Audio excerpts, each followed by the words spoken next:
ఆయన నడిపింపులో మనం ఉంటే ఆయన మన చుట్టూ కాపరిగా ఉంటాడు. ఆయన మన చుట్టూ కాపరిగా ఉంటే చెప్పండి, ఏది మనల్ని ఏమీ చేయదు. ఎక్కడ ఏది మనకి ఏ హాని రాదు. పరలోకపు తండ్రి యొక్క నేనంటాను అడుగుజాడలు నడుస్తూ విశ్వాసమందు స్థిరపరచబడుతూ భక్తి చేస్తూ మందిరములో ఉంటూ ఆరాధన చేస్తూ దేవునికి మహిమకరంగా కట్టబడుతూ ఉంటే నిన్ను నన్ను ఏం చేస్తాడు తెలుసా? ఆయన నడిపిస్తాడు. దేవుడి నడిపింపులో చాలా గొప్ప ఆశీర్వాదం ఉందండి. మన నడిపింపులో అంత గొప్ప దీవెన లేదు. దేవుని వాక్యం అదే చెప్తుంది, నీ స్వబుద్ధిని ఆధారం చేసుకోక కారానికి సమస్త ప్రవర్తన ఏం చేయాలి తెలుసా? అప్పగించుకోవాలి. అప్పుడు ఆయన త్రోవలన్నీ సరళము చేసి నిన్ను నడిపిస్తాడు.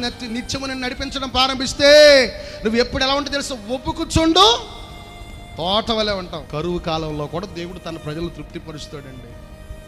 వాళ్ళకి ఏమి తక్కువ చేయడు దేవుడు. వారి ఎముకలను కూడా దేవుడు ఏం చేస్తాడు?